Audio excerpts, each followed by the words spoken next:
बहुत से ज्ञानी चुप रह गए आपके डर से। इसलिए नहीं कि वे जो कहना चाहते थे वह बिल्कुल कहा नहीं जा सकता।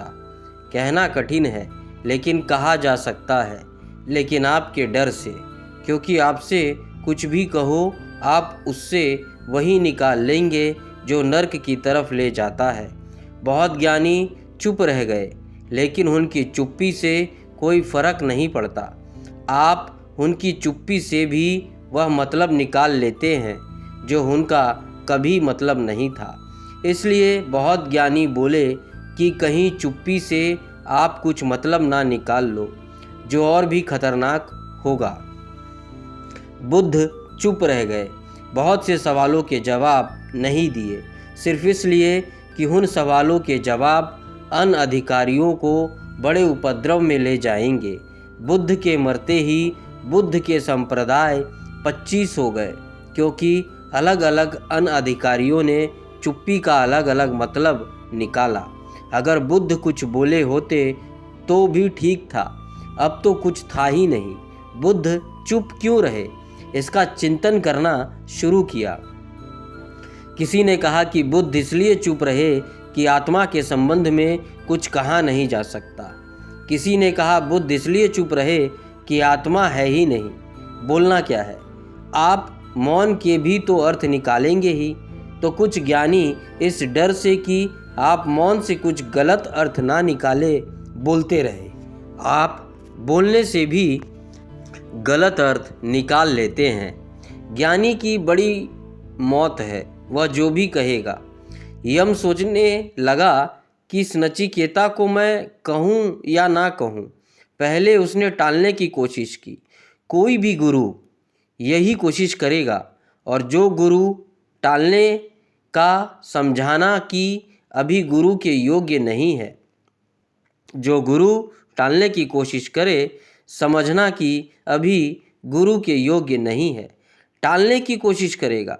क्योंकि अगर तुम राजी हो जाओ छोटी चीज़ों से तो वह खबर देती है कि तुम अपात्र थे। तुमने मांगा हीरा, तुम मांगते थे कोहिनूर, और एक कंकड़ उठाकर दे दे गुरु और तुम उससे राजी हो जाओ।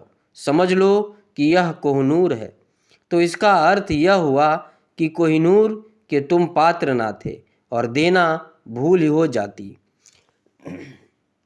जो कंकड़ को कोहिनूर समझ ले वह किसी भी दिन कोहिनूर को कंकड़ समझ सकता है। उसमें ज़रा भी भेद नहीं है, उसके पास बोध भी नहीं है, परख भी नहीं है, कसौटी भी नहीं है, कोशिश ना उसके पास कुछ भी नहीं, कशिश भी नहीं।